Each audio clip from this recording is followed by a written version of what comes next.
하나님 말씀 한번 찾아보겠습니다. 유다서 1장 11절부터 13절까지입니다.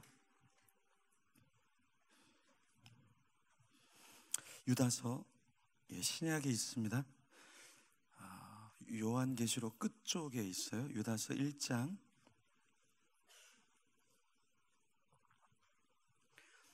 11절부터 13절 말씀 같이 길지 않으니까 우리 합독 한 목소리로 읽겠습니다. 화 있을 진저 이 사람들이여 가인의 길에 행하였으며 싹굿을 위하여 발람의 어그러진 길로 몰려갔으며 고라의 폐역을 따라 멸망을 받았도다. 그들은 기탄 없이 너희와 함께 먹으니 너희의 잔에 암초요 자기 몸만 기르는 목자요 바람에 물려가는 물없는 구름이요 죽고 또 죽어 뿌리까지 뽑힌 열매 없는 가을나무요 자기 수치에 거품을 뿜는 바다의 거친 물결이요 영원히 예비된 캄캄한 흑암으로 돌아갈 유리하는 별들이라. 아멘. 네, 우리 옆 사람 한번 인사하겠습니다. 오늘따라 어려 보이십니다. 네, 너무 자세히 쳐다보지 마시고 그냥 믿음으로 선포하셔야 됩니다. 네, 한 번 더 인사하겠습니다. 오늘따라 멋져 보이십니다. 네, 그런 줄 알고 믿고 그냥 선포하시면 돼요. 체크하지 말고. 네, 한 번 더 우리 진심을 담아서 이번에 인사하겠습니다. 밥 좀 사주세요. 밥 좀 사주세요. 예, 이제 밥 사줄 타이밍입니다. 네네. 우리 목사님 밥 잘 사주시죠? 네네. 예. 아멘 아멘 나왔고. 네, 네. 목사님이 대답하시니까 황당하네요. 우리 뒤에 자매님 잘 사주셔요? 대답을 못 하시네. 예. 네네. 원래 잘생긴 사람들이 밥을 잘 못 삽니다. 네. 예. 우리 아멘 하신 형제님도 엄청 잘생기셨네. 제 어릴 때 모습을 보는 것 같네요. 아주 잘생겼네. 우리 옆에는 여자친구분? 아니에요? 결혼할 사이? 헤어질 사이? 전혀 아니고 헤어질 사이? 전혀 모르는 분? 다른 교회 분? 예. 예. 그래. 우리 옆에 있는 자매님들이 막 옆으로 막 도망가시네요. 예. 예, 그래요? 네네. 모르는 분. 예, 좋습니다. 우리 항상 청년들하고 예배하는 건 참 감사한데요. 제가 오늘 강의할 내용은 사실 한 3시간 정도 해야 되는데 시간 안에서 제가 말을 좀 빨리빨리 하면서 할 테니까 여러분들이 똑똑하시니까 빨리빨리 따라오시면 되겠습니다. 자, 이 아이가 담배를 피는 것 같아요? 피우고 있는 척 하는 것 같아요? 피우는 것 같죠? 느낌 확 오죠? 경험담이죠? 우리 그 형제님, 잘생긴 형제님, 어떻게 답을 맞췄어요? 옆에서 맞췄어요? 많이 피게 생겼네 보니까. 얼굴이 많이 폈네 보니까. 굉장히 많이. 예, 우리 앞에 있는 형제님이 제일 크게 웃었어요. 예. 우리 앞에 있는 형님도 굉장히 잘생기셨네. 체격도 굉장히 좋으시고 노예 시장에서 아주 잘 팔릴 몸매예요. 예, 거래할 때 아주 고가에 두 분은 아마 덤으로 서로 이렇게 1+1로 팔리고 여긴 단독으로 잘 팔릴 아주 잘생긴 얼굴입니다. 이 아이는 2살 때부터 하루에 몇 개씩 담배를 피냐면 40개씩. 그리고 이 나이가 될 때까지 40개씩 매일 피우는 아이예요. 우리가 중독 그러면은 어른들이 되게 많이 중독에 걸릴 것 같은데 실제로는 어른이 많이 걸릴까요? 아이들이 많이 걸릴까요? 예, 둘 다 많이 걸려요. 예, 근데 우리 젊은이들이 중독에 걸리면 훨씬 더 위험해요. 어른들은 나이가 들어서 이제 더 망가질 게 없잖아요. 이미 계속 망가지고 있으니까. 근데 젊은 사람들은 19세까지 뇌가 계속해서 발달이 되거든요. 전두엽이라 그래서 계속 뇌가 발달하는데 젊었을 때 중독에 빠지면 빠져나오기가 되게 어려워요. 근데 우리나라는 이 중독이 굉장히 사회 깊숙이 오늘 이제 여러분들의 이야기를 사실 할 건데 한번 보시면 내가 중독에 빠졌는가 안 빠졌는가를 조금은 체크할 수 있을 겁니다. 요즘에는 젊은 사람들이 중독에 많이 빠지도록 사회적인 구조가 그렇게 되어 있어요. 그러니까 중독의 문제는 사실 개인의 문제가 아니라 사회적으로 중독에 빠지게끔 다 만들어 놓은 구조 속에 우리가 살아가고 있다고요. 예를 들어서 게임을 이렇게 하는 분 있죠. 여기도 아마 게임 좋아하시는 분 있을 텐데, 게임을 자기가 좋아서 하는 것 같은데 사실은 잘 보면 게임 광고를 엄청나게 합니다, 여러분. 그리고 게임을 하면 주는 그런 유혹들과 좋은 것들이 되게 많아요. 그러면 게임을 많이 여러분이 하면 할수록 여러분에게 유익할까요? 아니면 그 게임을 만든 회사가 유익할까요? 회사죠. 지금 사실은 중독이라는 건 뭐냐면 사회적인 조직과 개인이 싸우고 있는 거예요. 자, 술 같은 경우 술을 많이 판매가 되면 될수록 나에게 유익이 있을까요? 술 마시는 사람에게 유익이 있을까요? 아니면 그 회사에게 유익이 있을까요? 회사에게 유익이 있죠. 그래서 중독이라는 것은 엄밀히 보면 내가 개인이 좋아서 즐기는 것 같지만 그것을 좋아 즐기도록 만든 그런 구조가, 사회적인 구조가 있다라는 거예요. 여러분들, 처음에 담배가 나왔을 때 미국에서 1950년도에 광고가 되게 많이 나왔는데, 실제로 광고에서 누가 담배를 피우면서 이야기를 하냐면 폐 질환 담당하는 의사가 이렇게 얘기해요. 담배를 후 풀면서 담배를 여러분들이 피시면 폐가 굉장히 건강해집니다. 이걸 의사가 광고를 합니다. 그럼 왜 의사가 이걸 광고를 할까요? 광고주가 뭐를 줄까요? 돈을 주겠죠. 그렇죠? 치과 의사가 담배를 피면서 이렇게 얘기합니다. 담배를 피면 여러분들의 이가 저처럼 하얗게 됩니다. 그걸 누가 이야기하냐면 치과 의사가 얘기하는 거예요. 왜 그럴까요? 더 많은 사람들이 담배를 피면 어떻게 되겠어요? 회사에 유익이 있으니까 회사가 광고료를 주면서 그 사람이 그렇게 광고하도록 만드는 거죠. 그래서 이 게임이라는 것과 술이라는 것과 음란이라는 것과 모든 것이 사실은 수익과 연관돼 있어요. 그러니까 여러분들이 음란물을 많이 봐주시면 여러분이 여기서 헌금하는 것보다 더 많은 돈을 음란물에 쏟아져서 만들도록 여러분들이 굉장히 많이 협찬하고 있는 거예요. 그래서 이게 어떻게 보면 내가 즐기는 것 같지만 잘 보면 거기에 수익 구조와 굉장히 많이 연관되어 있다라는 거예요. 요즘 초등학교 아이들이 스마트폰을 다 갖고 있어요. 네. 이 초등학교 아이들이 게임을 몇 프로가 게임할 것 같아요? 게임 몇 프로 할 것 같아요? 초등학교 아이들이요. 네, 92%예요. 92%. 그래서 92% 게임을 하는데 그 게임하는 중에서 중독률에 해당되는 군이 한 20% 정도 돼요. 그러면 초등학교 아이들이 중학교가 되면 게임을 안 하겠죠? 92% 아이들이 할까요? 더 많이 할까요? 더 많이 하게 되죠. 그렇죠? 고등학교 되고 대학교 돼도 더 많이 하죠. 그걸 여러분들이 증명하고 있잖아요. 여러분이 아직도 하고 계시잖아요. 그죠? 네, 이게 뭐냐? 어렸을 때부터 게임을 하도록 만들고 나중에는 그 게임을 통해서 대단한 이익을 사업을 하는 사람들이 가져가게끔 돼 있기 때문에 이 중독이라는 것은 사실은 개인의 문제가 아니라 큰 구조 속에서 그렇게 중독자를 양성하고 있다라는 거예요. 우리나라에 중독자가 얼마나 있을 것 같아요, 여러분? 우리나라의 중독자가 910만 명 정도 돼요. 그래서 인터넷 중독자, 채팅이라든가 이런 음란물, 또 이런 인터넷물을 가지고 하는 중독자가 230만 명 정도 돼요. 그리고 도박을 하는 사람들이 한 210만 명 정도, 알코올 중독자들이 210만 명 정도 돼요. 성 중독자가 몇 명이냐면 200만 명 정도 돼요. 여러분, 버닝썬 사건 들어보셨죠? 몰카 사건 들어보셨죠? 네, 이런 것들이 우연이 아니라 우리나라의 성 중독자가 200만 명이 활보를 하고 있는 거예요. 아마 오늘 여기 또 쉬러 여기 또 오셨을 분이 아마 계신데 손 들어보세요. 네, 있어요. 성 중독자들이 있어요. 200만 명 정도 돼요. 마약 중독자가 우리나라에 50만 명 정도 돼요. 50만 명 정도 되는데 최근 데이터에 의하면 53만 명 정도 된다라는 거예요. 그래서 우리나라가 910만 명을 갖고 있는 중독 공화국인 나라이죠. 이렇게 많은 중독자들이 있기 때문에 사실 여러분들이 해야 할 일이 되게 많아요.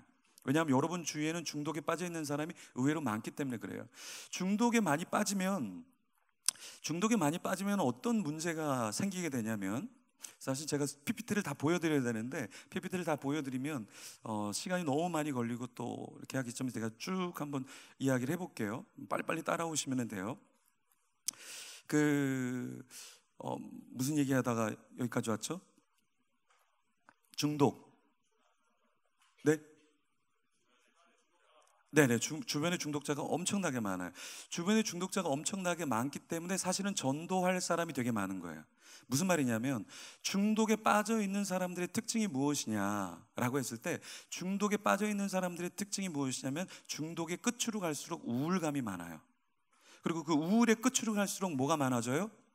자살이 많아져요. 자, 우리나라의 우울증은 상당히 심각해요. 되게 많이 심각해요. 네, 굉장히 많이 심각합니다. 네. 그런데 이 우울감이 결국엔 자살로 가죠. 그래서 우리나라가 OECD 국가 중에 자살률 몇 위? 1위. 몇 년 동안 1위? 13년.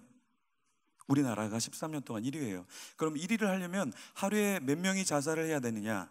하루에 우리나라 평균적으로 33명씩 죽어가고 있어요. 우리나라에. 근데 여러분은 한 번도 들어본 적이 없죠. 한 달이면 몇 명이 죽어가요?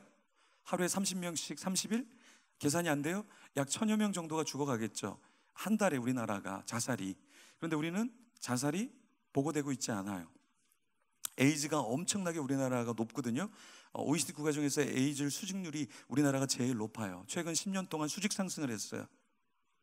이 중독이라는 것과 이런 동성애와 에이즈라는 것과 다 관련성이 있는데요. 뭐와 관련성이 있냐면 스마트폰과 굉장히 많이 관련성이 있어요. 이 스마트폰이 열일하고 있어요.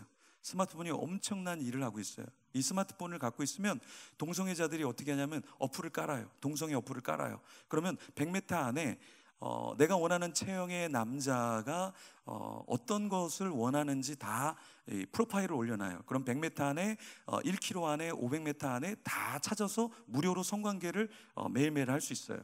동성애자들은 성관계를 몇 명하고 하냐면 홍석천이 예전에 자기가 중학교 때 몇 명과 성관계를 했다 그랬죠? 300명하고 성관계를 했다 그랬어요. 동성애자들은 보통 몇 명과 성관계를 하냐면 500명에서 1000명과 성관계를 해요. 그러니까 우리가 동성애를 사랑이야, 뭐 인권이야 그러지만 그거는 여러분들이 잘 몰라서 그래요. 네, 500명과 1000명과 난잡한 성교를 하면 에이즈에 걸리지 않더라도 엄청난 성병에 걸리죠.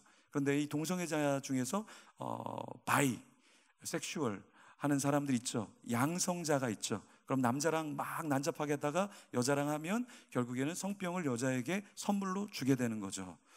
굉장히 이 동성애도 사실 이 스마트폰이 발달되면서 우리나라에 급격하게 동성애자들이 많아지고 거기에 동성애자들에게 또 당하는 사람들이 많아요.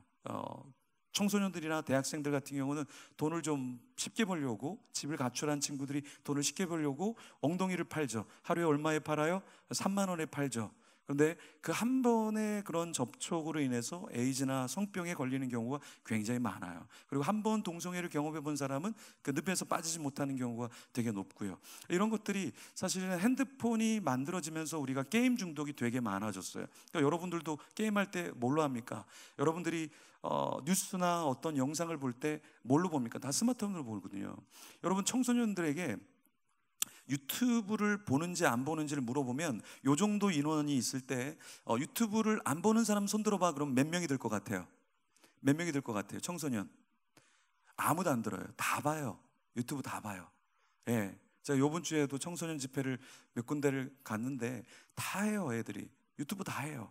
여러분 그 세대 간의 그 검색 창구가 굉장히 많이 달라요. 한번 얘기해 볼까요? 10대는 뭘로 맛집을 검색하는 줄 아세요? 10대는 유튜브로 검색해요.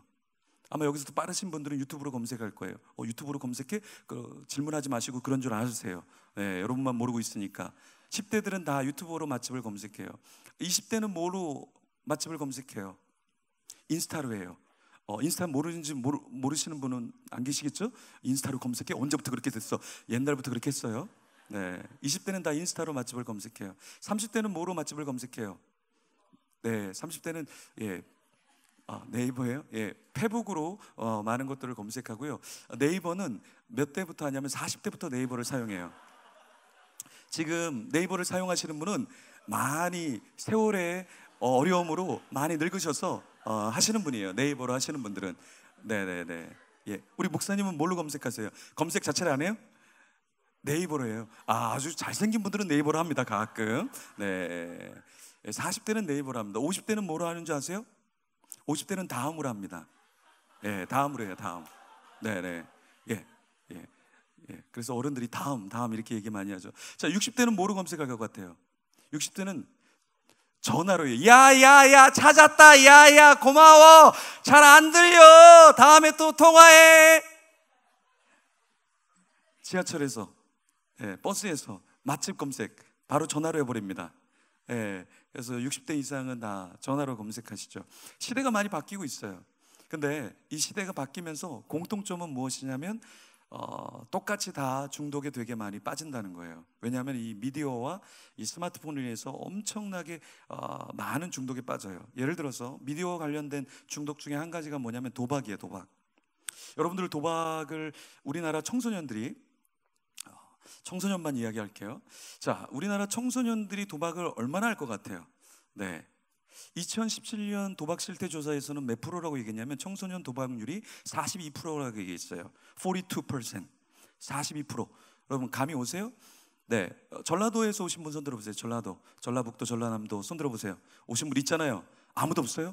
북한에서 오신 분만 계세요? 없어요? 전라도? 한 분도 없어요? 지금 들을 타이밍이 드셨어요. 예. 아유, 아름다우시네. 네. 전라도는 도박률이, 청소년 도박률이 몇 프로냐면 60.6%예요.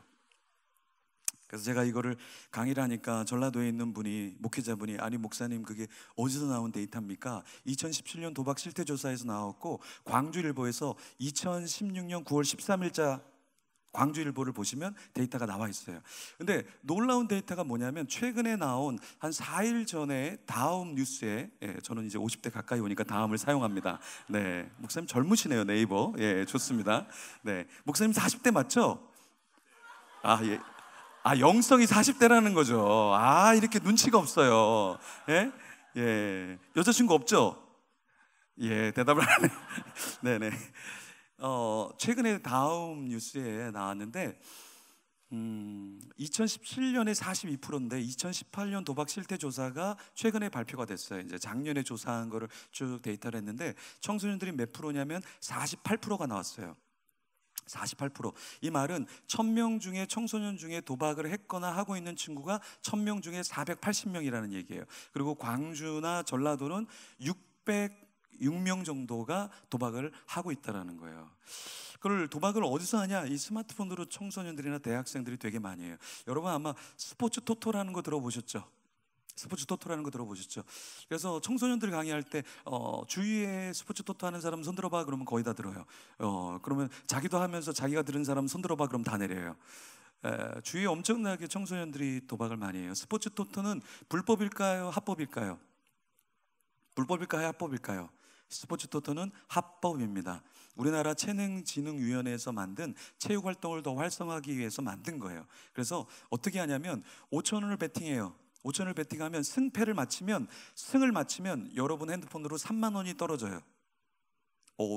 복음을 들으셨어요? 우리 자매님, 헌금 낼 돈도 없는데 오늘 복음을 들었군. 오늘 밤부터 내가 이거를 통해서 성전을 짓겠나이다 주여. 이런 놀라움을, 이렇게 깊은 깨달음을 받는 건 처음 봤어요. 어머니 잘 계셔요? 옆에 남자친구? 절대 아니에요. 예. 예. 자, 이 스포츠 토토는 불법이 아닌 합법이에요. 그런데 사람들이 10,000원 그 이상을 하고 싶잖아요. 그럼 다 어디로 갈까요? 불법으로 가요. 우리나라의 불법의 스포츠 토토 사이트가 몇 개 정도 되냐면 500개에서 1,000개 정도 돼요. 거기에서 거래되는 금액이 얼마냐면 3조 4천억에서 3조 7천억이에요. 여러분들은 놀라지 않죠? 집에 한 1조 정도는 기본적으로 갖고 있으니까 3조 그 정도는 나도 이런 느낌이지만 엄청난 돈이죠. 예. 그런데 이 유성필 소장님이라고 본인도 도박을 했고 도박에서 나와서 이제는 도박 사람들 상담하고 센터를 유지하는 분인데, 그 유성필 소장님이 이런 얘기를 했어요. 이 핸드폰으로 얼마 정도까지 도박으로 잃은 사람이 있냐면, 이 핸드폰으로 도박을 하는데 32억. 그럼 여러분들이 청소년들이 도박을 하는데 청소년들이 도박을 할 때 잃어버리는 액수가 얼마가 될 것 같아요? 보통 우리가 생각할 때는 10만 원, 20만 원 이렇게 잃어버릴 것 같죠? 보통 청소년들이 도박을 할 때 잃어버리는 금액이 300에서 500, 그건 적은 금액이고요. 일반적으로는 1,000만 원에서 3,000만 원 정도를 잃어버려요. 왜냐하면 처음엔 자기 돈으로 했다가 딸 것 같으니까 부모님 통장에, 부모님 지갑에, 할아버지 통장에 손을 대기 시작하고, 이런 친구들이 있어요. 아마 대학생 중에 친구에게도 정신머리 없는 이런 친구가 있을 텐데 갑자기 밤에 뜬금없이 이렇게 얘기합니다. 내가 결제를 해야 되는데 결제를 못해서 5천 원만 송금해줘, 10,000원만 송금해줘, 내가 바로 갚아줄게. 이런 사람은 다 도박하는 사람들입니다. 밤에 한 게임에서 도박 자금을 마련하려고 하는 사람이에요. 왜냐하면 여러분도 돈이 없는 걸 아는데 여러분에게 돈을 달라는 게 이상하잖아요. 그죠? 부모님에게 달라 그래도 되고 해도 되는데 그 밤에 갑자기 뭘 결제한다고 돈을 달라 그래요. 이게 다 도박을 하려고 하는 것인데, 이 도박이라는 것은 불법 사이트이기 때문에 이 먹튀라는 게 있어요. 도박을 하면 먹튀를 하는데, 도박 사이트에서 어떤 사람이 베팅을 크게 해서 금액이 커지면 주지 않기 위해서 그 사람을 밀어내 버립니다. 이걸 먹튀라고 해요. 그러면 금액이 얼마나 클까? 보통 10만 원 정도를 가지고서 게임을 몇 개를 조합하면 하룻밤에 얼마 정도를 벌 수 있냐면 800만 원 정도를 벌 수가 있어요. 800만 원 정도. 그러니까 이 도박을 맛본 사람은 여러분들이 뭐 알바 해봤자, 한 달 동안 알바 해봤자 30만 원, 50만 원, 뭐 많이 버는 사람 뭐 100만 원, 300만 원 이렇게 벌겠죠. 그런데 도박으로 10만 원을 투자해서 하루에 800만 원을 벌어 보십시오. 그러면 여러분 100만 원이 돈처럼 보이지가 않아요. 그리고 아르바이트를 하고 싶지가 않아요. 공부를 하고 싶지가 않아요. 돈 5천 원, 만 원만, 몇만 원만 있으면 베팅 제대로 하면 한 달, 1년 동안 먹을 게 나오는데, 그러니까 이 도박이라는 것이 미끼를 가지고서 죽을 때까지 그 미끼를 가지고서 사람을 유린하게 되는 거죠. 굉장히 도박이라는 게 무서워요. 그러니까 도박의 불법의 500개에서 1000개의 도박 사이트에서 사람들이 도박을 하다가 큰 건을 하면 그 도박 사이트에서 먹튀로 밀어내 버립니다. 그러면 이제 사이버 수사대에다가 신고를 하겠죠. 그 신고를 하게 되면 누가 잡혀가냐면 신고를 한 사람이 잡혀가요. 왜냐하면 도박을 하면 5년 이하의 징역이기 때문에 바로 감옥에 가요. 그러면 사이버 수사대가 이 IP를 추적할 수 있을까요, 없을까요? 이 IP는 다 해외에 있어요. 우리나라에 아이들을 두고 있지 않아요. IP를 두고 있지 않아요. 그러니까 신고해도 못 찾아요. 그러니까 500개, 1000개가 계속해서 있는 거죠. 그러니까 신고한 사람만 감옥에 가게 되는 거죠. 먹튀를 당하기 때문에 도박으로는 돈을 벌 수가 없다. 그런데 사람들은 한 번 도박의 세계를 맛본 사람은 절대 나오지 못한다라는 거예요. 너무나 쉽게 벌기 때문에. 그죠? 그래서 도박이라는 것은 무엇이냐? 도박이라는 것은 무엇이냐면 도박이 중독이라는 것은 무엇이냐면 중독, 가운데 죽자, 독자, 한자로는 독 한가운데 빠져있는 상태를 중독이라고 이야기하는 거예요. 히브리어에서는 이 중독의 독이라는 단어를, 히브리어에서는 라오스라는 단어를 써요. 이 라오스라는 단어의 뜻은 무엇이냐면 그 타락한 상태에 있다라는, 죄의 상태에 있다라는 뜻이 독이라는 상태예요. 그리고 신약에서는 이오스라는 단어를 쓰는데, 이 이오스라는 단어는 육체적인 쾌락, 육체적인 욕망이라는 뜻을 독이라고 이야기해요. 그럼 우리가 아는 이 중독이라는 단어는 사실은 영어 어딕션에서 나왔죠. 근데 이 어딕션은 라틴어에서 나온 뜻이에요. 라틴어의 아디코라는 단어예요. 아디케라는 과거 분사의 뜻에서 할당하다, 헌신하다, 바치다, 포기하다, 이런 뜻을 갖고 있어요. 그러니까 중독이라는 것은 한 번 걸린 모든 것을 다 내어놓게 돼 있죠. 근데 우리가 형제님들, 우리 자매님 이렇게 사랑하게 되면 우리 형제님들 어때요? 예? 어때요? 우리 차 갖고 있는 형제님들 한번 손 들어보세요. 난 차 있다. 손 들어보세요. 네, 저만 있어요? 예, 우리 형제님 이렇게 예, 차 있죠. 차 있는 형제님들 어때요? 자매님 이렇게 예배드리고 저녁 먹고 이렇게 집에 가려고 그러는데 자매님이 집 반대쪽이에요. 너무 멀죠. 그런데 형제님 사랑에 빠지면 어때요? 태워주고 싶어요? 안 태워주고 싶어요? 태워주고 싶겠죠. 그렇죠? 그럼 자매님이 그렇게 얘기하죠. 오빠 반대 방향이야. 너무 멀어. 왔다 갔다 2-3시간 걸려. 그럼 그 오빠가 뭐라 그래요? 나는 운전을 위해서 태어난 사람이야. 지구 반대까지 너를 태워주겠어. 그죠? 남자들이 사랑하면 그 정도 하잖아요. 예. 그렇지 않아요? 예. 그렇지 않은 분들은 그래서 아직 혼자인 거예요. 예. 보통 사랑에 빠지면 다 줘요. 달, 별 다 따주죠. 네네. 그렇죠? 네. 우리 형제님들은 우리 자매님들을 위해서 모든 것을 다 해줄 수 있잖아요. 사랑에 빠지면 그렇게 되는 거예요. 사랑에 빠지면. 네, 사랑이 안 빠지면 절대 미터로 계산해서 돈 받죠. 택시 기사보다 더 많이 받아요. 우리 형제님들이요, 여러분 쓸데없이 문자 보내지 않습니다. 쓸데없이 카톡 보내지 않아요. 다 계산된 거예요. 그리고 밤 10시에 카톡이나 문자가 왔다. 그건 대시한 거예요, 우리 자매님들. 왜 여러분한테 10시에, 부모님도 여러분한테 문자를 안 보내잖아요. 목사님도 문자를 안 보내잖아요. 긴급한 상황이 아무것도 없어요. 밤 10시에 카톡이나 문자가 오는 것은 다 여러분에게 관심이 있다는 수작이에요. 그러니까 여러분들이 마음이 있으면 아주 걸작으로 여러분들이 이렇게 다리를 놔서 결혼하시면 돼요. 예, 아시겠죠? 우리 자매님들이 잘 몰라요. 자꾸만 카톡하고 전화 줘도 왜 하는 줄은 몰라요. 시간이 남아서 하잖아요. 우리 형제님들은 철저한 계산 속에서 연락을 합니다. 할렐루야. 예, 모르셨죠? 예, 여러분, 이 중독이라는 것은 좋은 것에 중독되면 참 좋은데 우리는 좋은 것에 중독되지 않아요. 헌금 중독 얼마나 좋아요? 헌금 중독. 예? 지난주에 한 1,000원 했는데 이번 주에는 5,000원 하고 싶고, 다음 주에는 한 10만 원 정도 하고 싶고, 그 다음 100만 원 정도 하고 싶고, 엄마가 내 통장 어딨니? 헌금통에 바쳤어. 아빠가 야, 내 차문서 어딨니? 헌금에 바쳤어. 할렐루야. 아버지 놀렐루야. 깜짝 놀라시죠? 웃었어요? 웃기게 생겨가지고, 예, 좀 늦게 터지시네 보니까. 저런 분들이 또 집에 가서 막 웃기다고 혼자 또 웃어요. 이게, 예, 좋아요. 괜찮아요. 많은 위로가 좀 필요하네요. 예, 예. 목사님 목회 많이 힘드시겠어요 보니까. 예. 자, 좋은 거에 중독되면 좋은데 사람들은 좋은 거에 중독됐다 너무 빨리 빠져나와요. 중독이 되지가 않아요. 네. 예를 들어서 성경 중독 걸리면 되게 좋잖아요. 그죠? 요번 주에 여러분 보통 신앙생활 하면 우리 필그림 교회 정도 되면 주중에 성경 한 100장 정도는 기본적으로 읽잖아요. 읽지 않으면 뭐 필그림 성도가 아니잖아요. 그죠? 예, 아멘 나왔습니다. 우리 자매님 한 분. 예, 다른 분들은 얼굴이 뭐예요 이게? 예? 예, 믿음이, 예. 보통 성경 중독되면 되게 좋잖아요. 한 100장 정도 읽고 다음엔 500장 정도 읽고, 주님 제가 1000장 못 읽으면 그냥 선교지로 나가겠습니다. 제 인생을 바치겠습니다. 뭐 이렇게 좀 헌신하고 서원하면 되게 좋잖아요.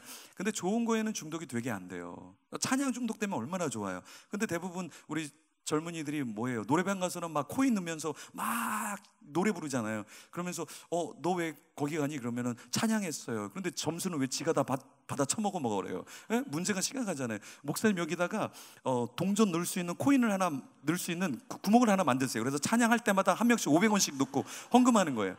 노래방에서 하듯이. 예? 이렇게 찬양 중독돼 갖고 이렇게 찬양 한 곡 하면서 은혜 받았다고 계속 500원씩 코인 넣으면 이 건물 금방 지어요. 목사님 걱정하지 마세요. 이거보다 10배 더 큰 거죠. 이 사람들이 얼마나 열성적으로 찬양 노래를 하는데 왜 노래방 가서 그거를 해요? 여러분, 우리가 좋은 거에는 중독이 되면 좋은데 사람은 좋은 거에 중독되기가 굉장히 어렵다. 그런데 안 좋은 것에 중독되어서는 나오기가 굉장히 더 어렵다라는 거예요. 그래서 이 중독이라는 것은 우리에게 있어서 영성이라는 것도 사실 무엇이냐면, 영성이라는 게 뭐냐면 중독의 반대가 사실은 영성인데요. 중독은 세 가지가 될 때 중독이라는 얘기를 해요. 첫 번째가 뭐냐면은 습관적이어야 돼. 습관적. 예를 들어서 담배를 폈다 그러면 그건 경험이지 그거를 우린 중독이라고 이야기하지를 않아요. 그죠? 그런데 술을 어제도 마시고 오늘도 마시고 내일도 마시고 그 다음날도 마신다. 우리는 이것을 심리학적인 전문 용어로 술을 쳐 마신다 이렇게 얘기를 하잖아요. 이거는 경험이 아니에요. 이건 경험이 아니에요. 전혀. 이거는 중독된 거죠. 왜 그러냐면 경험과 중독의 차이는 반복성, 습관성이에요. 그래서 여러분들이 스마트폰을 아침에 열고 자기 전에 스마트폰을 보고 잔다. 그럼 이건 습관성이기 때문에 여러분은 스마트폰에 중독이 됐다라는 거예요. 게임을 내가 하루에 1시간 반 이상 한다. 1시간 반 이상 한다. 한번 손 한번 들어보세요. 1시간 반 정도 한다. 나는 게임 한 번 시작하면 1시간 반 정도 한다. 예. 뭐 들면 십자가에 매달 것 같아서 못 들어요? 자랑스럽지 못해요? 네, 우리가 중독을 얘기할 때 시간으로 중독을 따질 때 몇 분으로 얘기하냐면 87분 35초라고 이야기해요. 87분 35초. 내가 음란물을 87분 35초를 보면 음란물 중독이고, 내가 그 게임을 87분 35초를 하면 내가 게임에 중독됐다라는 거예요. 왜 시간으로 따지자면 중독에서 아주 무서운 게 뭐냐면 내성이라는 거예요. 내성. 처음에 술을 마실 때 사람들은 술 한 잔을 갖고 알딸딸하고 거기에 도파민이 쏟아져 나와요. 술 한 잔을 마시는데 충분한 도파민이 쏟아져 나와요. 그래서 기분이 되게 좋아요. 그러면 1년이 지나고 2년이 지나면 술 한 잔으로 만족할까요? 한 병으로 만족할까요? 한 병으로 만족하죠. 왜요? 내성이 생기다 보니까 예전에 나왔던 도파민의 양이 나오려면 한 병이 필요한 거예요. 너무 익숙해지니까. 그러면 4년, 5년이 지나면 이제 한 병으로 만족할까요? 한 병 반으로 만족할까요? 한 병 반으로 만족하는 거예요. 계속해서 내성이라는 것은 시간과 양이 늘어나는 거예요. 이런 중독자들은 결국에는 경제활동을 잘 하지 못하게 돼요. 그런데 알코올은 몸에 들어와야 돼요. 그럼 어떻게 되냐면 싼 술을 마시게 돼 있어요. 싼 술은 어디에 있느냐? 싼 술은 어디 있냐? 의사들이, 간호사들이 수술하고 난 뒤에, 수술하기 전에 씻는 알코올이 있어요. 그 알코올이 보통 몇 도냐면 60도 정도 돼요. 60도가 되는 그 알코올 중독자는 마실까요, 안 마실까요? 마셔요. 그걸 마시면 식도가 다 타들어가요. 그런데 식도가 중요할까요? 알코올이 몸속에 들어와서 그 도파민이 나오는 게 중요할까요? 예. 그래서 이 중독이라는 것은 처음에 가볍게 시작해요. 게임도 마찬가지예요. 여러분들도 처음에 게임 시작할 때 나는 1시간 반 이상하게 하고야 말겠어, 이렇게 해서 시작하는 사람 없어요. 담배를 피면서 나는 하루에 10개씩 피겠어, 이렇게 다짐하면서 시작하는 사람 없어요. 다 가볍게 시작한다는 거예요. 모든 건 다 가볍게 시작해요. 모든 죄들은 가벼운 데서 시작해서 그 죄의 끝인 사망인 데까지 가게 된다는 거예요. 그래서 중독이라는 것의 첫 번째는 무엇이냐면 바로 습관적으로 반복하는 게 중독이에요. 두 번째는 뭐냐면 의존적인 거예요. 의존적인 거. 스마트폰을 굉장히 많이 의존하죠. 그리고 내가 중독된 걸 되게 많이 의존해요. 그래서 의존되는 이유는 뭐냐면 의존하기만 해도 행복한 거예요. 술 중독자는요, 술병만 봐도 도파민이 쏟아져요. 그리고 게임 중독자는요, 마우스만 손에 갖다 대도 컴퓨터가 켜지지 않아도 행복감을 벌써 느끼고 있어요. 담배를 피는 사람은 그냥 담배만 봐도 그냥 좋은 거예요. 마약 하는 사람은 흰 가루만 봐도 도파민이 쏟아지기 시작하는 거예요. 그래서 이렇게 가볍게 호기심에서 시작하고 나중엔 의존도로 가게 되는 거죠. 우리나라에는 마약의 치유 상담 센터가 딱 하나밖에 없어요. 그분이 누구냐면, 누가 운영하고 있냐면, 호기심에서, 여러분 나이대처럼 호기심에서 마약을 미국에서 생활하다가 한 분이 계신데, 호기심에서 시작했는데 26년 동안 마약을 하게 돼요. 26년 동안 정신병원을 몇 번을 가게 되냐면 11번을 가요. 11번을 가는데 11번째 내가 정상이 아니구나를 깨우쳐서 나는 중독자다 깨우치고 거기서 나오고 한국에 오셨는데, 한국에 50만 명 이상의 마약 투여자가 있는데 마약 상담센터, 치유센터가 없는 걸 알고 이분이 최초로 우리나라에 마약 치유 상담센터를 세우게 돼요. 이분이 빠져들면서 그리고 나중에 나오면서 간증하는 게 뭐냐면, 이 호기심이라는 게 굉장히 무섭다라는 거예요. 호기심이 되게 무서워요. 그래서 청소년의 흡연율을 조사할 때 청소년들의 흡연율의 50% 이상이 호기심에서 시작해요. 그럼 우리는 친구를 잘못 사귀어서 그런 것 같은데, 친구 때문에 그런 것은 한 20% 조금 더 넘어요. 호기심에서 가볍게 시작한 것이 깊숙하게 의존도가 있도록 가게 된다는 거예요.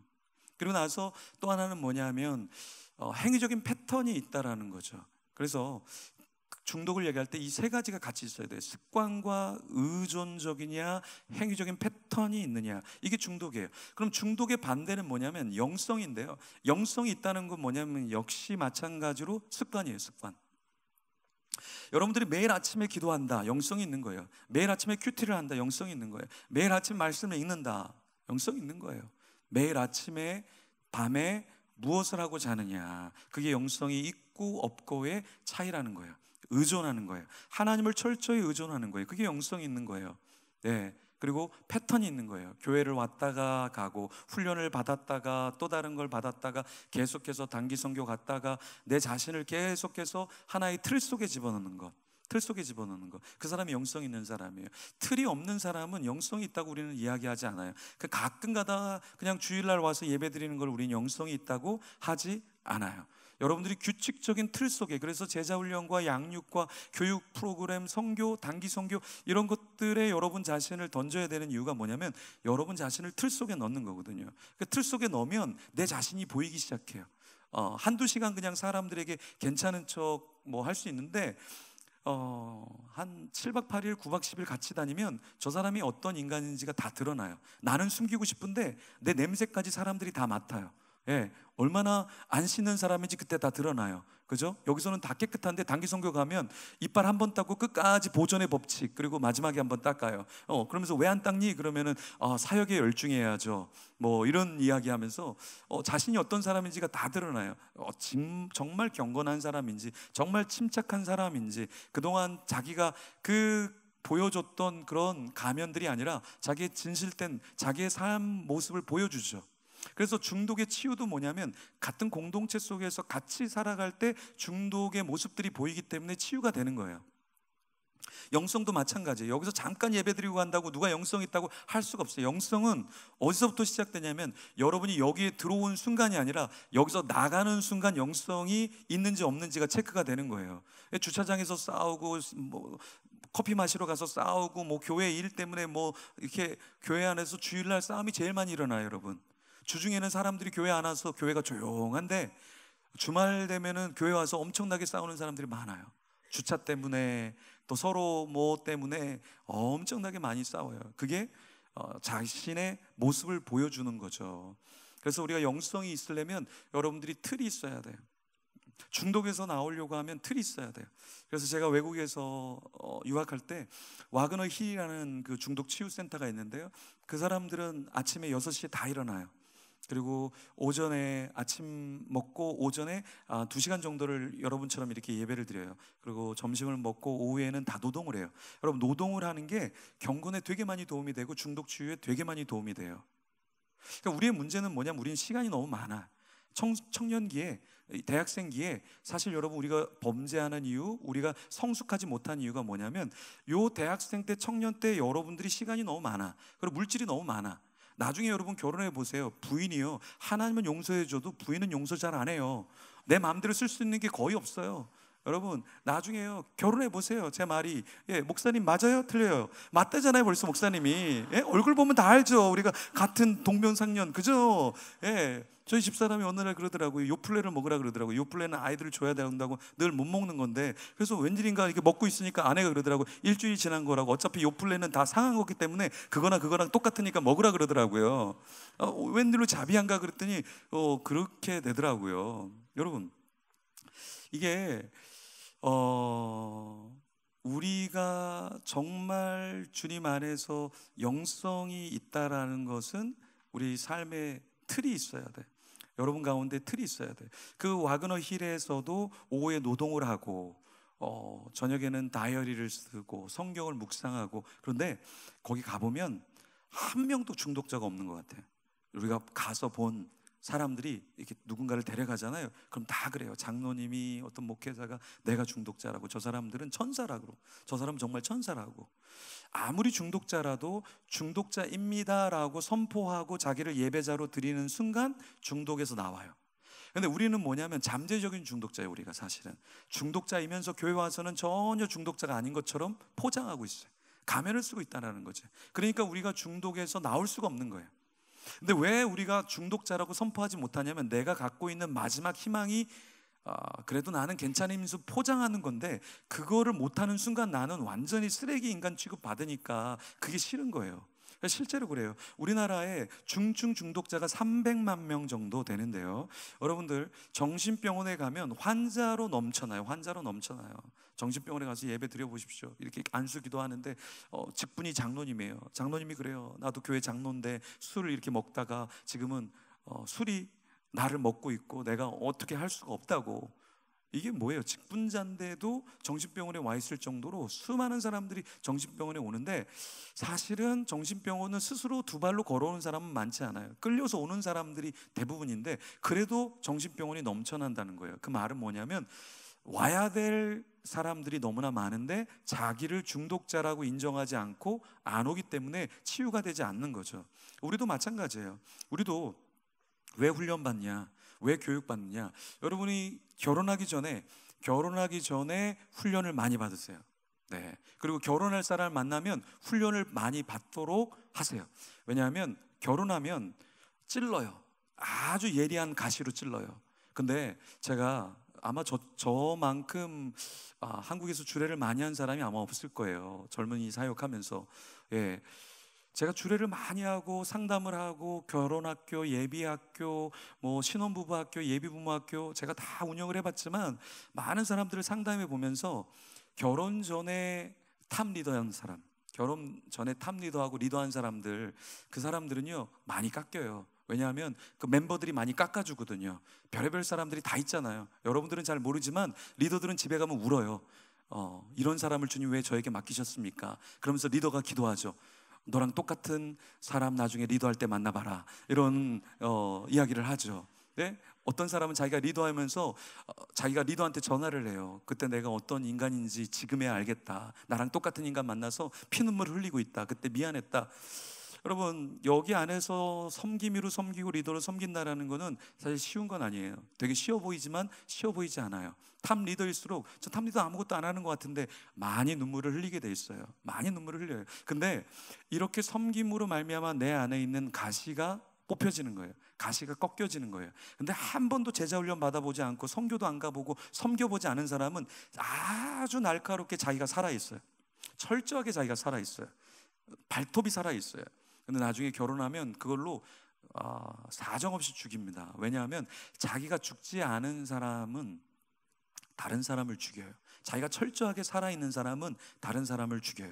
근데 자기가 철저하게 죽어있는 사람, 그리스도 안에서 죽어있는 사람은 다른 사람을 엄청나게 살리는 아름다운 그런 존재자가 되는 거예요. 근데 이게 굉장히 피상적인 것 같은데 아니에요. 여러분들이 이제 나중에 결혼해보거나 이제 결혼 준비를 해보거나 누구를 만나보세요. 내가 얼마나 안 깎였나, 저 인간이 얼마나 시퍼렇게 살아있나, 그거를 느끼면서 굉장히 힘들어하는 거죠. 우리나라의 이혼율이 몇 프로예요? 우리나라 평균 이혼율이 50% 정도 이상이 됐죠. 미국을 이미 수년 전에 제쳤어요. 우리나라가 제친 게 굉장히 많은데 이혼율이 엄청나게 높아요. 경상북도, 남도, 대구에서 오신 분 손 들어보세요. 네, 손 내리세요. 네, 여기는 이혼율이 몇 프로냐면 결혼자 대비 2006년 데이터가 63%예요. 엄청나게 높죠. 63%. 네, 그게 2006년 데이터예요. 그 이상은 뭐 말할 것도 없죠. 그래서 제가 대구에 있는 한 서구에 있는 그 교회에서 이렇게 강의를 하니까 끝나니까 담임 목사님이 차를 마시면서 이런 얘기를 하시더라고요. 목사님, 사실은 대구에 있는 서구라는 지역이 있는데요. 그 지역은 이혼율이 80%래요. 그래서 학생이 초등학교나 학생이 안 나오면 선생님이 무조건 집을 찾아가야 된대요. 두 가지 이유. 하나는 자살이냐 아니면 학대를 받느냐. 그 두 가지 이유 때문에 무조건 선생님이 가서 체크하고 와서 보고서를 써야 된대요. 우리나라가 여러분 심각한 이혼율이 결국에 우리나라가 청소년 범죄율이 되게 높죠. 청소년 범죄율 1위가 대구입니다. 대구에서 오신 분. 실업률 1위 대구, 이혼율 1위 대구. 예, 제가 대구에 10년 동안 살아서 제가 대구에 있는 데이터를 잘 압니다. 다음 세대 우리들이 굉장히 가정적으로 어렵기 때문에 사실은 중독에 많이 빠져요. 무슨 말이냐면 중독, 제가 책을 작년에 한 10권 정도 쓸데없이 많이 썼고 올해도 한 4권 정도 이제 냈고 또 2권을 이제 휴가 지금 중인데 2권을 이제 마무리하고 하반기에 이제 몇 권을 더 써서 올해도 한 10권 정도를 쓰려고 하는데요. 제가 이미 쓴 책 중에 이제 중독 A to Z라는 책이 있어요. 네, 그거 한번 읽어보실 분들 읽어보시고 또 하나의 책은 나도 중독일까라는 책인데요. 둘 다 잘 나가고 있는 책들인데요. 여러분들 나중에 한번 읽어보시면 참고가 되는데 책 중에서 중독 A to Z의 두 번째 챕터가 뭐냐면 중독의 모체라는 챕터예요. 저랑 같이 공조로 쓰신 분이 그 책을 기술한 부분인데 그 중독의 모체가 무엇이냐면 부모예요. 부모. 중독이라는 것을 따질 때, 우울이라는 걸 따질 때 가장 영향을 주는 사람이 누구냐면 부모예요. 그래서 여러분 중에서 중독 성향이 있거나 성격에 약간 불안이 있고 염려가 있고 파괴적인 사람들은 잘 보시면 부모님의 영향을 되게 많이 받게 돼요. 그래서 결혼하기 전에 부모님께 인사를 드리는 거 되게 중요한 게 부모님이 어떤 분인가가 이 사람이 어떤 사람인가를 바로 볼 수 있는 거예요. 그리고 여러분들이 누군가를 사귀면 저는 공동체에서 티를 내지 말라 그래요. 왜냐하면 시기 질투하는 사람들도 있고, 나중에 또 결혼식에 와보면 또 옛날에 사귀었던 사람이 아니라 본인도 놀라고 주례자도 놀라고 주님도 놀라고 깜짝 놀라는 상황이 발휘되기 때문에 결혼 예식장을 잡고 청첩장을 찍기 전까지는 무조건 조용히, 그렇지만 담당 사역자에게는 꼭 이야기하셔서 정말 좋은 만남인지 아닌지를 케어를 받아야 돼요. 그래서 제가 있던 공동체에서는 한 주에 한 커플, 두 커플, 세 커플, 네 커플 매주 결혼을 했는데요, 철저하게 매주 제가 얘기합니다. 왜냐하면 서로 훈련도 받아야 되고 보호도 해줘야 되고 사역자 밑에서 같이 이렇게 케어를 받을 부분들이 되게 많아요. 어쨌든 이 결혼을 할 때 여러분들이 부모님을 만나보고 또 사역자에게 같이 가서 이 사람은 어떤 사람입니까? 검증을 받아보고, 공동체에서 사귀면 딱 알아봐요. 몇 명만 딱딱딱 물어보면 그 사람이 사귀었던 자매님의 히스토리, 형제님의 히스토리가 다 나와요. 5년 동안 몇 번이 바뀌었는지, 너가 7번째인데 처음부터 얘기해줄까? 아니면 중간부터 얘기해줄까? 마지막만 얘기해줄까? 네가 아는 애들이야. 신기하지? 너무 재밌을 것 같아. 한번 얘기해볼까? 공동체에서 사귀면 되게 빨라요. 이 사람이 진짜인가 아닌가. 그래서 공동체에서 사귀면 굉장히 좋은데, 어쨌든 공동체 안에서 사귀었을 때 케어를 받으시면 좋은데, 공동체 안에서도 검증이 되게 잘 되죠. 그런데 부모님을 만나보는 게 되게 중요한 게, 부모님의 그런 영향을 지극히 받고 있기 때문에 그래요. 한 친구가 결혼을 잡고 청첩장도 찍었고 이제 일주일 남았는데 전화가 왔어요. 알고 봤더니 어머니가 분노 장애 조절인 걸 알아서 되게 힘들었는데, 최근에 알게 되는데 남편이 될 사람도 분노 장애 조절인 거예요. 평생을 어떻게 될지를 모르는 거예요. 그런데 결혼해야 될지 안 해야 될지 모르는 거예요. 기도해 볼게요. 5일 전, 4일 전, 3일 전, 2일 전 계속 바뀌어요. 결혼하기 하루 전, 목사님 결혼해요. 왔는데 엉엉 울어요. 사람들은 부모님 떠나서 울고 뭐 이런 줄 알죠. 근데 우리는 알죠. 가시밭길을 이제 어머니도 분노장애 조절, 이 옆에 있는 사람도 분노장애 조절. 결국에는 참 힘겨운 결혼 생활을 시작하게 된 거죠. 그래서 여러분들이 부모님을 좀 만나고 주위 사람들을 만나고 그럴 필요가, 이 중독이라는 것은 가정의 영향을 제일 많이 받는다.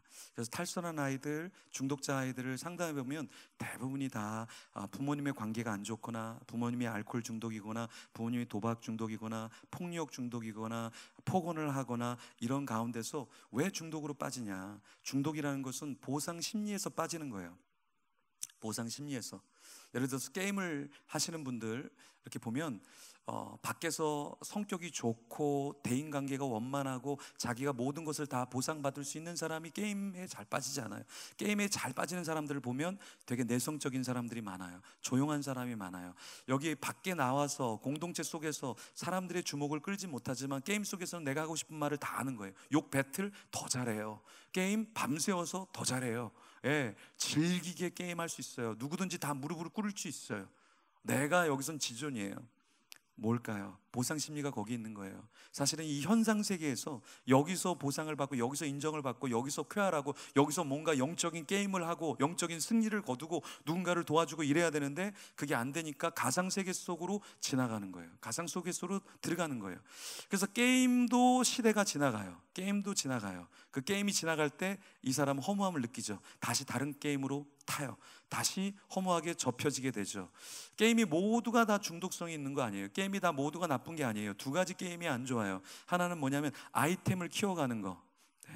그리고 또 하나는 뭐냐면 포인트를 쌓아갈 수 있는 게임들은 다 중독성이에요. 특히 포인트를 현금화할 수 있는 것들은 다 중독성 게임이에요. 그냥 재미삼아 하는 게임들은 그런 게 없어요. 그게 사업적으로 유익을, 여러분들을 잡아먹기 위해서 만든 중독성 게임이라는 거죠. 근데 왜 이런 것을 할까? 왜 도박을 할까?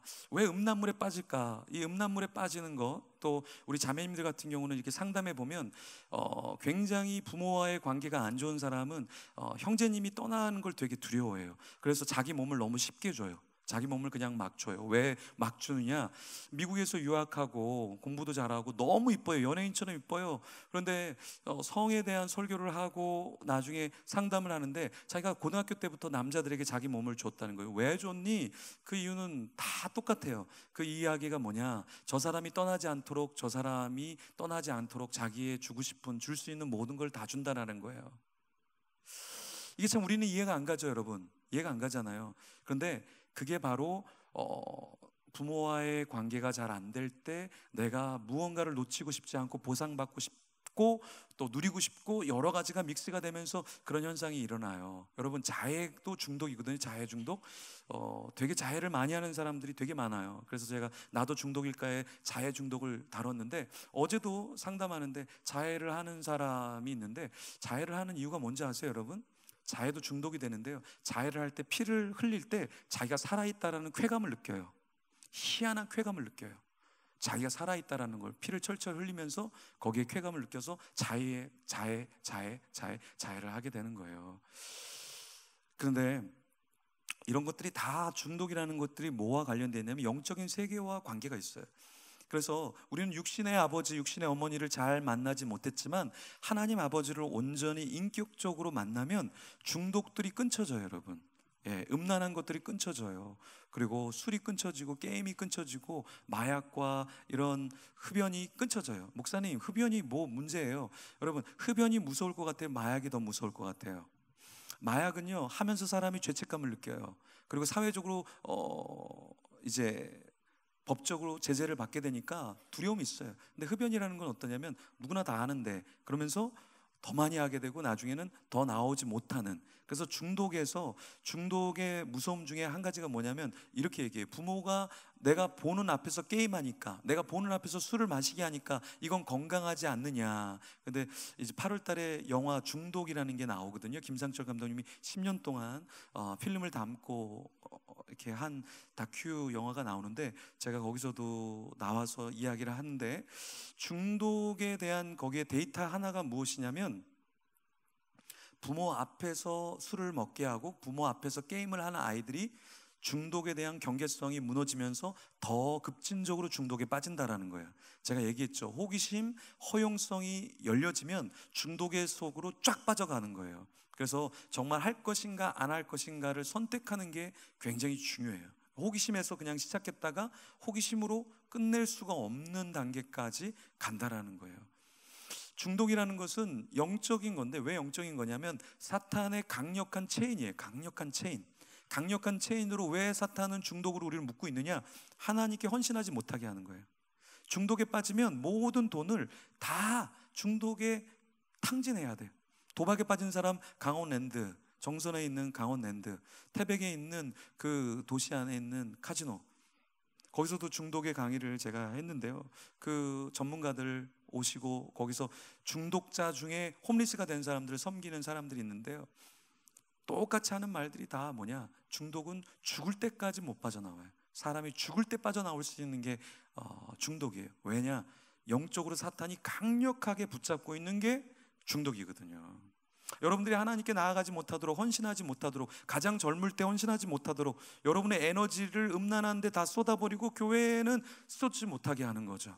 여러분의 재정을 거기다가 다 쏟게 하고, 젊은이들의 재정을 다 거기다 쏟게 하고, 결국에 하나님 나라를 위해서는 투자할 게 없는 거예요. 투자할 게 없는 거예요. 우리의 문제가 그거예요. 우리는 우리를 위해서 너무 많이 써요. 우리를 위해서 너무 많이 써. 중독을 위해서 너무 많이 써. 내가 좋아하는 것을 위해서 너무 많이 써요. 그래서 저는 전에 있던 교회 덜더 운동이라는 걸 했어요. 덜더 운동. 그게 뭐냐면 매달 1일에는 음료수 한 잔을 줄이는 거예요. 그래서 그걸 헌금하면 구제헌금으로 다 쓰는 거예요. 15일은 한 끼씩 금식하는 거예요.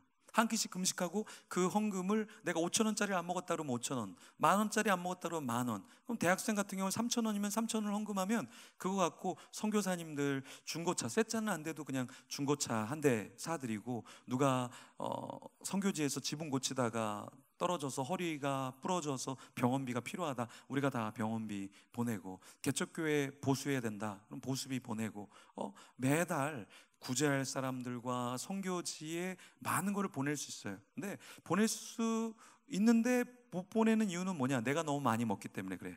우리가 젊을 때 내 시간이 너무 많아. 그러니까 중독에 빠지고 타락하게 되고 게을러지게 되는 거예요. 사실은 이제 여러분들이 나이가 많아지면 저처럼 이제 나이가 많아지면 제 시간이 없어요. 제 시간이 하나도 없어요. 여기 가서 누구 만나야 되고, 끝나면 여기 끝나면 바로 전 또 모임이 있어서 또 가야 되거든요. 근데 그거를 제가 컨트롤할 수가 없어요. 그러니까 젊을 때는 내 시간이 많아. 그러니까 나이가 든다는 건, 리더가 된다는 건 뭐냐면 나의 시간이 없어요. 나의 시간이. 그래서 제가 청년부를 대구에서 섬길 때는 우리가 리더가 한 425명 정도 됐어요. 그리고 청년부에서 쓰는 헌금이 한 10억 정도 됐어요. 많은 기관들을 도왔어요. 주일 같은 경우 되면 30분, 1시간 단위로 계속 움직여요. 계속 사람 만나요. 제 시간이 없더라고요. 제 시간이 없더라고요. 여러분, 청년 때 왜 우리가 집중하지 못하냐? 왜 영적으로 성숙하지 못하냐? 하나님께 드려진 시간들이 적고 나를 위한 시간들이 많기 때문에 하나님 앞에 영성을 쌓기가 되게 어려운 거예요. 거기다가 중독에 빠지기는 엄청나게 쉬운 거예요. 나중에 바빠지면요, 죄를 지을 시간도 없어요. 누구를 싸우고 욕할 시간도 없어요. 네.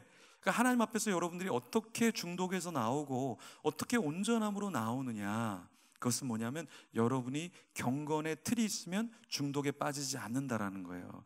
틀이라는 것은 이런 거예요. 마지막으로 이것만 설명하고 같이 기도할게요. 자, 여기에 구멍이 있다고 한번 생각해 보세요. 자, 여기 바퀴가 있어요. 바퀴가 있는데 여기에 이 바퀴가 요만한데 여기에 이제 파여진 구멍이 있다고 한번 생각해 볼게요. 이렇게. 그럼 이 구멍이 있으니까 얘가 이렇게 지나가면 어떻게 될 것 같아요? 얘가 떨어지겠죠. 이게 유혹당하고 시험당한다는 거예요. 여러분들이 연약하면 어떠냐면 아주 교회에서 조그만 것 때문에 상처받았다 그래요. 누구 때문에 기분이 안 좋았다 그래요. 왜 그럴까요? 나의 영성이 너무 작은 거예요. 나의 영성이 너무 작은 거예요. 그런데 이게 바퀴가 이만하다고 생각해 보세요. 되게 크다고 생각해 보세요. 그럼 여기 홈이 이렇게 파져 있잖아요. 지나가면서 누가 그때 내 말 때문에 힘들었지, 나 때문에 힘들었지, 너 그때 미안해, 모르겠는데, 잘 모르겠는데, 뭔지 모르겠지만 괜찮아, 그냥 열심히 하자. 왜 그럴까요? 내가 굉장히 큰 틀을 갖고 있으니까 자그만 것에 빠지지 않는 거예요. 내 영성의 틀이 크잖아요. 그럼 음란의 문제가 오면 그냥 지나가는 거예요. 예, 내가 술을 마셔. 근데 나는 하나님께 확정했거든. 난 술 안 마실 거야. 너나 많이 마시고 천국에서 보자. 이렇게 편하게 얘기할 수 있는 거예요. 편하게 얘기할 수 있는 거예요. 틀이 크잖아요. 예, 예. 여러분 잘 보십시오. 우리 틀이 너무 작아. 하나님께 드리는 시간이 너무 작아. 그러니까 내가 시험당하고 우울하고 미래가 불안한 거예요. 세계보건기구에서 이렇게 얘기했어요. 2020년이 되면 전 세대가 사망률 1위로 죽게 되는 게 있는데, 사망 1인자 원인자가 뭐냐면 우울이라 그랬어요. 그런데 2020년에 전 세대가 그렇게 되는데 이미 5년 전에 이미 청년 세대가, 대학생 이런 청년 세대가 지금 이미 사망 1위가 우울증으로 자살하는, 그 우울증으로 사람이 죽고 있다고 이야기하고 있어요. 참 아이러니하죠. 여러분처럼 패기가 많고 열정이 많고 할 일이 많고, 저는 여러분 나이 때 신학교 다닐 때 새벽 4시에 일어났어요. 새벽 4시에 일어나서 운동장 돌고 새벽 기도하고 밤 11시까지 공부하고 또 기도하고 다시 새벽에 일어나고 기도하고 그랬어요. 제 젊음을 하나님께 드린다고. 근데 뒤돌아 보면서 작년에 주님의 교회 지체들하고 같이 강화도에 가서 수련회 하면서 엉엉 울었어요. 왜 울었냐면 내가 여러분처럼 젊었을 때 하나님께 평생 나의 젊음을 드린다 그랬는데 온전하게 못 드린 것 같아서 죄송해서 많이 울었어요. 그러면서 하나님께 울면서 이렇게 기도했어요. 하나님, 나의 젊음은 다 끝났지만, 내 젊음은 이제 다 끝났지만 나의 남은 생애를 주님께 드리겠습니다. 그리고 많이 울었어요. 여러분 아직 젊어요. 여러분의 시간을 드리고 물질을 드리고 열정을 주님께 드리지 않으면 중독자가 다 될 수밖에 없어요. 그래서 창세기 4장 7절에서는 이렇게 얘기했어요. 선을 행하라. 그렇지 아니하면 죄가 문 앞에 엎드려져 있느니라. 여러분들이 이 문 앞을 나가는 순간 죄가 엎드려져 있어요. 그 음란의 죄들이 여러분을 찾아와요. 거짓의 영들이 여러분을 찾아와요. 게으름의 영이 여러분들을 찾아와요. 시기 질투의 마음들이 여러분을 찾아와요. 성공에 대한 갈망이 여러분에게 찾아와요. 그럴 때 여러분들이 어떻게 그 모든 것들을 다 이길 수 있을까요? 경건의 틀이 커서 그냥 아무것도 느끼지 못하고 그냥 지나가는 거예요. 그냥 지나가는 거예요. 물질의 욕심이 없고 이생의 자랑이 없고 안목의 정욕이 없이 그냥 지나가는 거예요. 그냥 지나가는 거예요. 어떻게 해요? 내 힘으로는 되지 않아요. 주님과 함께 동행하면서 그 영성의 바퀴, 영성의 틀, 그것이 나로 하여금 그냥 지나가게 하는 거예요. 아무것도 느끼지 못할 정도로 네가 나를 유혹했어? 네가 나를 시험한 거였어? 몰라줘서 미안해. 다음엔 한번 제대로 해봐. 여유 있게 이야기할 수 있는 그런 사람. 하나님은 그런 사람을 찾고 계셔요. 하나님, 나 상처받았어요. 하나님, 나 너무 힘들어요. 그게 아니라 부모에게서 보상받으려고 하지 마세요. 교회에서 보상받으려고 하지 마세요. 회사에서 보상받으려고 하지 마세요. 학교에서 보상받으려고 하지 마세요. 하나님 안에서 온전해지세요. 그래서 내가 우리 학교를 유명하게 만들겠다. 학교가 중요한 게 아니에요, 여러분. 내가 우리 학교를 유명하게 만들겠다. 제가 집사람한테 그런 미친 소리를 했어요. 여보, 나는 내가 나온 외국에 있는 학교 나 때문에 유명해지면 좋겠어. 여러분이 회사가 중요한 게 아니에요. 여러분이 중요한 거예요. 하나님 안에서 온전해지면 스티브 잡스가 유명한 사람이었고 그가 만든 회사가 유명해진 거지, 유명한 회사가 스티브 잡스를 만든 게 아니에요.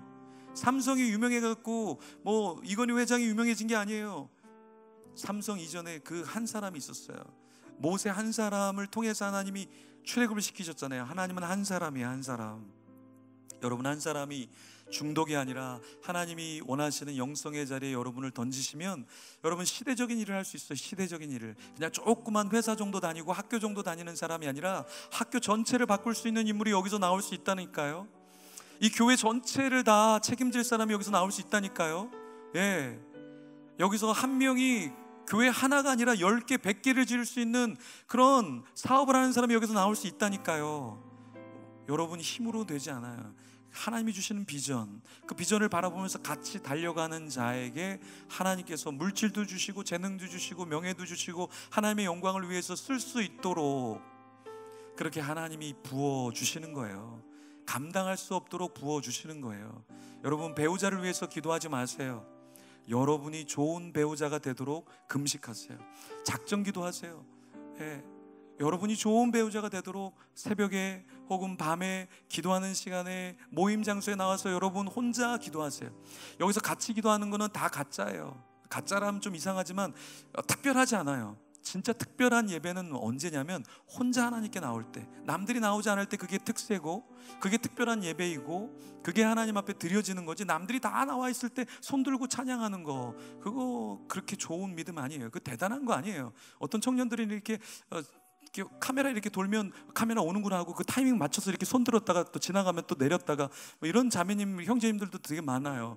그거 그렇게 신앙 좋은 거 아니에요. 이쁘게 이러는 거 아니에요. 어떤 찬양 인도하는 분 제가 최근에 이렇게 봤는데 찬양을 너무 이쁘게 하려고 그러더라고요. 이쁘게 하려고 그러는 거 그거 그 사람에게 이미 다 상 받은 거예요. 진실하게 하나님만 보면서 여러분의 삶을 살아갈 때 하나님이 주시는 축복과 인정이 있는 거예요. 그런 사람이 자기뿐만 아니라 수많은 사람을 중독에서 빼고 수많은 사람에게 비전을 제시하고 수많은 사람을 케어할 수 있는 그런 하나님의 사람이 되는 거예요. 중독 자체를 놓고 여러분 기도하지 마세요. 너무 오랫동안 기도하지 마세요. 중독 자체보다 하나님, 중독에서 나와서 내가 어디에 뛰어들어야 됩니까? 어떤 인생을 살아야 됩니까? 하나님 앞에 그것을 묻고 기도하고 한 번 기도하고 끝내는 것이 아니라 계속해서 기도하는 가운데 우리의 비전을 이루고 하나님이 주신 사명을 이루어야 된다는 거예요. 우리 자리에 일어나서 같이 이 시간에 한번 기도하는 시간을 가질 텐데요. 우리 찬양팀 앞으로 나와 주시고요.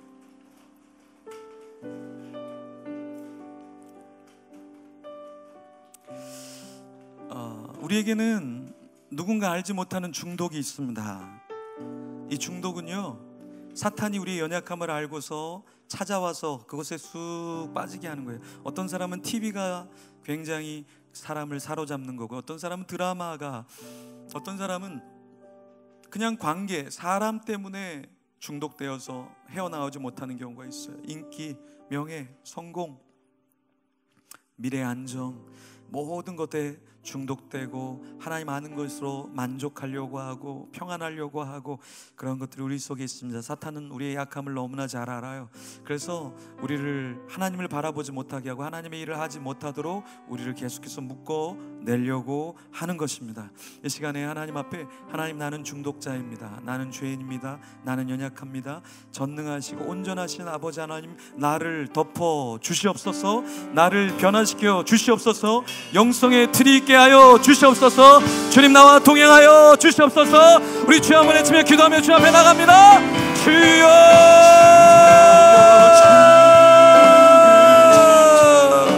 주님,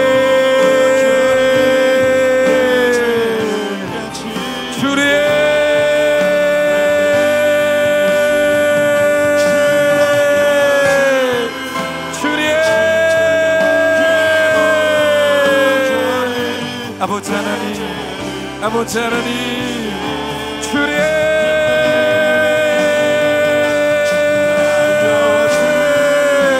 하나님 이들에게 예수 그리스도로 만족할 수 있게 하여 주시옵소서. 아버지 하나님, 내 자신이 중독자인 것, 내 자신이 죄인인 것, 내 자신의 문제 있는 것을 알게 허락하여 주시옵소서. 주님,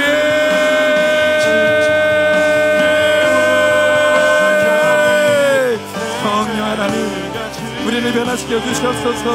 우리를 깨우쳐 주시옵소서. 이 시간에 기도합니다. 주님 아버지 하나님이여, 하나님, 한 영혼도 아버지 하나님에 거저나가지 않게 하여 주셨고 영성의 틀을 갖게 하여 주시옵소서. 변화의 틀을 갖게 하여 주시옵소서. 주님 아버지, 성령 하나님께서 기름 부어 주시옵소서. 하나님께서 만져 주시옵소서. 아버지 하나님, 예수 그리스도의 피로 덮어 주시옵소서. 우리를 피로 덮어 주시옵소서. 하나님,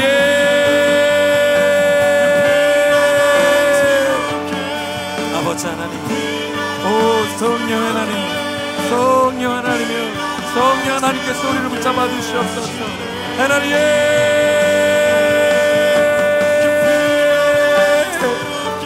오 주님 아버지 하나님, 채워주시옵소서. 공허한 것으로 채우지 않게 하여 주시옵소서. 주님으로 채우게 허락하여 주시옵소서. 주님 아버지, 아버지, 아버지 하나님, 아버지 하나님, 주님 하나님 삼게 하여 주시옵소서.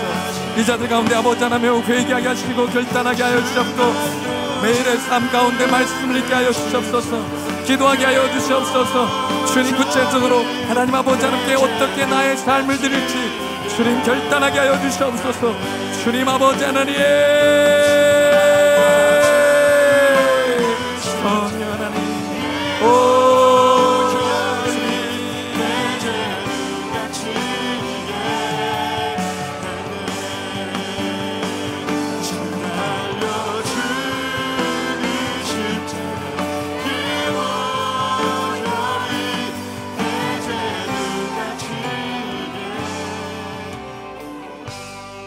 살아계시고 우리 가운데 함께 하시는 주님, 주님의 십자가 붙들고 승리하며 살아가고 싶으나 하나님, 우리의 발에 사단의 족쇄가 채워지고 하나님, 그 자리에 주저앉아 한 발자국도 내딜 수 없는 하나님, 영혼의 무기력을 경험하는 지체들이 우리 가운데 얼마나 많습니까? 그러나 주님, 예수 그리스도의 이름의 능력, 하나님 놀라운 영적인 힘을 우리 가운데 부어주셔서 우리가 홀로 있을 때 기도하고 엎드려 주님의 이름으로 부르짖을 때 하나님, 묶인 것들 풀어지고 하나님, 우리 가운데 자유케 하지 못하게 하는 모든 사단의 방해들이 하나님 끊어지기를 간절히 원합니다. 하나님, 우리가 주님 붙들고 날마다 승리하며 나아가기를 원하오니 하나님 함께하여 주시옵소서. 하나님, 선하지 않은 악한 것에 중독되기보다 예수 중독자가 되기를 원합니다. 기도의 중독자가 되기를 원합니다. 영적인 일에 사모하는 열심으로 나아가기를 원합니다. 함께하여 주시옵소서. 감사드리며 살아계신 우리 주 예수 그리스도 이름 받들어 기도드렸습니다.